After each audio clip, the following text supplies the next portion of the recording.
चावल तो हमारे घर में बनते ही रहते हैं और अक्सर ये बच भी जाते हैं और हमें समझ नहीं आता है कि हम इसका क्या बनाएं।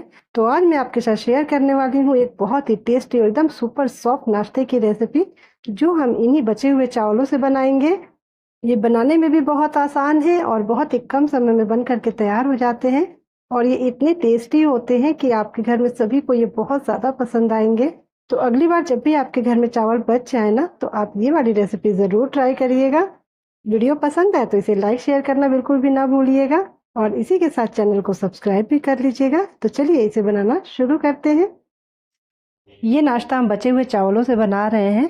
तो यहाँ पर मैंने ले लिया है थोड़े से बचे हुए चावल और अगर नाप करके देखें तो ये कप से लगभग 2 कप से थोड़ा सा कम चावल है। तो आपके पास जितने बचे हुए चावल होंगे उतना ले सकते हैं और उसी के हिसाब से अब बाकी की सामग्री डालेंगे। अब इसे हम एक ग्राइंडिंग जार में डाल देंगे और इसी के साथ हम डालेंगे इसमें आधा कप बेसन और 2 चम्मच के जितना हम इसमें डाल देंगे दही। आप चाहें तो यहाँ पर दही को स्किप भी कर सकते हैं, लेकिन दही डालने से इस नाश्ते का टेस्ट और टेक्सचर बहुत ही अच्छा आता है। और अब इन सभी चीज़ों को हम पीस लेंगे। इसे पीसते समय हमें पानी का यूज़ नहीं करना है और यहाँ पर देखिए ये पीस करके तैयार हो गया है। और यहाँ पर मैं आपको दिखा देती हूँ कि ये देखिए ये थोड़ा सा दरदरा पीस करके तैयार हुआ है।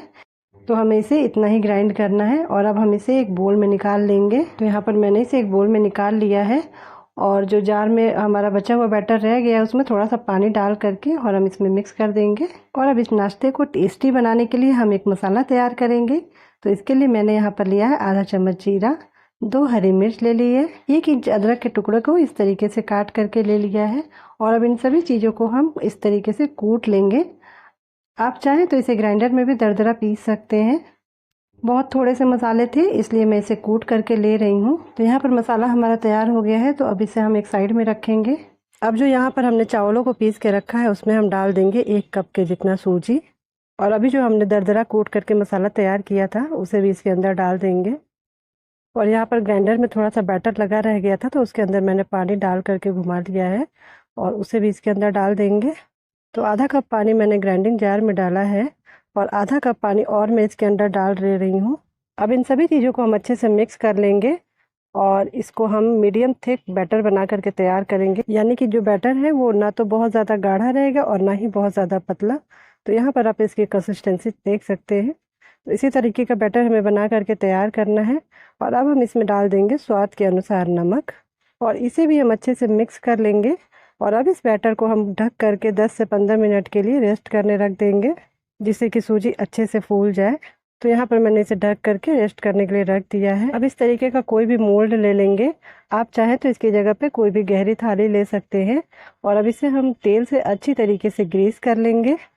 तो मैंने इसे ग्रीस कर लिया है और यहाँ पर 10 मिनट हो चुके हैं। तो चलिए अपना बैटर भी चेक कर लेते हैं। तो यहाँ पर आप देख सकते हैं कि बैटर हमारा बहुत ही अच्छे से फूल गया है। तो अब हम इसे एक बार इस तरीके से अच्छे से मिक्स कर लेंगे और अब हम इसमें डाल देंगे आधा छोटा चम्मच बेकिंग सोडा। आप इसकी जगह पर इनो फ्रूट सॉल्ट भी डाल सकते हैं। अब इसमें हम 2 चम्मच पानी डाल देंगे और इसे अच्छे से मिक्स कर लेंगे।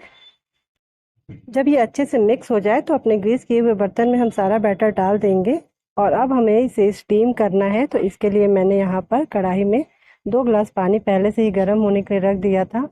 तो यहाँ पर देखिए पानी में उबाल आ गया है। तो इसके ऊपर मैंने एक स्टैंड रख दिया है और इस पर ये अपना मोल्ड रख देंगे और अब इसे कवर करके हम मीडियम फ्लेम पर 15 से 20 मिनट के लिए स्टीम होने देंगे।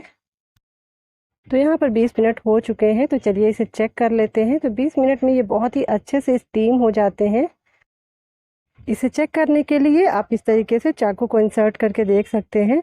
चाकू यहाँ पर बिल्कुल क्लीन आया है, इसका मतलब है कि हमारा जो नाश्ता है वो बहुत ही अच्छे से स्टीम हो गया है। तो अब हम गैस का फ्लेम ऑफ कर देंगे और इसे पूरी तरीके से ठंडा होने देंगे। यहाँ पर ये पूरी तरीके से ठंडा हो गया है। तो चारों तरफ से चाकू से इस तरीके से स्क्रैच कर लेंगे और इसे पलट करके इस तरीके से हम निकालेंगे। और यहाँ पर आप देख सकते हैं कि ये कितने बढ़िया से निकल गए हैं और ये बहुत ही ज़्यादा स्पॉन्जी और एकदम फूले फूले बने हैं। ये बहुत ही ज़्यादा जालीदार और एकदम सॉफ्ट बन करके तैयार हुए हैं। यहाँ पर आप इसकी जालियाँ देख सकते हैं। तो अब हम इन्हें अपने मन चाहे आकार में कट कर लेंगे। तो आप इसे छोटा या बड़ा जैसा भी आपको पसंद हो उस तरीके से आप इसे कट कर सकते हैं। मैं इसे थोड़े से लंबे लंबे पीसेज में कट कर रही हूँ। आप अपने मनपसंद किसी भी शेप में इसे कट कर सकते हैं। बचे हुए चावलों से आप क्या बनाते हैं ये मुझसे ज़रूर शेयर करिएगा। कमेंट सेक्शन में आपका इंतज़ार रहेगा। तो यहाँ पर मैंने इसे काट लिया है और आपको इसका टेक्सचर चेक करा देती हूँ। ये देखिए कितने ज़्यादा जालीदार बने हैं और सॉफ्ट भी ये बहुत ही ज़्यादा है। आप इस नाश्ते को बच्चों के लंच बॉक्स में भी दे सकते हैं। ये हेल्दी होने के साथ साथ टेस्टी भी हैं। यदि आप बिल्कुल भी तेल खाना पसंद नहीं करते हैं तो इसी स्टेज पर इसे आप किसी भी चटनी या फिर सॉस के साथ आप खा सकते हैं। लेकिन मैं इसे थोड़ा सा और टेस्टी बनाऊंगी तो इसके लिए हम लगाएंगे इसमें एक बहुत ही बढ़िया सा टेस्टी सा तड़का। तो इसके लिए हम गैस पर एक पैन रखेंगे और इसमें डाल देंगे हम 2 छोटे चम्मच तेल। तेल जैसे ही गर्म हो जाएगा हम इसमें डाल देंगे आधी छोटी चम्मच राई और इसी के साथ हम इसमें डाल देंगे आधी छोटी चम्मच तेल। तो यहाँ पर मैंने सफ़ेद वाले तिल लिए हैं और तिल यहाँ पर बिल्कुल भी ऑप्शनल है। अगर आप इसे नहीं डालना चाहते तो आप पूरा स्किप कर सकते हैं। तो अब जैसे ही तिल और राई चटक जाएंगे तो हम इसमें डाल देंगे 8 से 10 करी पत्ते। करी पत्ता को भी हल्का सा क्रिस्प कर लेंगे और अब इसके बाद हम इसमें डाल देंगे आधी छोटी चम्मच कश्मीरी लाल मिर्च, जिससे कि इसमें कलर ही बहुत अच्छा आएगा। तो कश्मीरी लाल मिर्च डालते समय बिल्कुल ध्यान रखिएगा कि गैस का फ्लेम एकदम लो हो, नहीं तो ये बिल्कुल जल जाएंगे और हमारा जो कलर और टेस्ट दोनों ही खराब हो जाएगा। तो यहाँ पर कुछ सेकंड्स के लिए हम मिर्च को तेल में पका लेंगे और अब इस तड़के को हम पूरे पैन में फैला देंगे इस तरीके से। और अब जो हमने पीसेस कट करके रखे हैं उसे पूरे पैन में हम इस तरीके से रख देंगे और इसे उलट पलट करके हम क्रिस्प होने तक पका लेंगे। तो इस तरीके से हम सारे पीसेस को चारों तरफ से रोस्ट कर लेंगे। गैस का फ्लेम लो टू मीडियम रखेंगे और इस तरीके से उलटते पलटते हुए हम इसे क्रिस्प होने तक पका लेंगे। और यहाँ पर आप देख सकते हैं ये बिल्कुल क्रिस्प हो गए हैं। तो यहाँ पर हमारा नाश्ता बिल्कुल बन करके तैयार हो गया है। तो अब हम इसे एक प्लेट में निकाल लेंगे। तो लीजिए हमारा सुपर सॉफ्ट बहुत ही टेस्टी नाश्ता बन करके बिल्कुल तैयार है। तो यहाँ पर मैं आपको एक तोड़ करके भी दिखा देती हूँ। तो ये देखिए ये कितने ज़्यादा सॉफ्ट और एकदम स्पॉन्जी बन करके तैयार हुए हैं। तो ये नाश्ता देखने में जितना अच्छा दिख रहा है खाने में उससे कहीं ज़्यादा टेस्टी है ये। और टेस्टी होने के साथ साथ ये हेल्दी भी है और बनाने में भी बहुत आसान है। तो इस रेसिपी को आप ज़रूर ट्राई करिएगा। और ये वाली जो रेसिपी है ये बच्चों से लेकर बड़ों तक सभी को बहुत ही ज़्यादा पसंद आएगी। वीडियो अच्छी लगी हो तो इसे लाइक और शेयर करना बिल्कुल भी ना भूलिएगा। चैनल को सब्सक्राइब नहीं किया है तो प्लीज़ इसे सब्सक्राइब भी कर लीजिएगा। वीडियो देखने के लिए आपका बहुत बहुत धन्यवाद।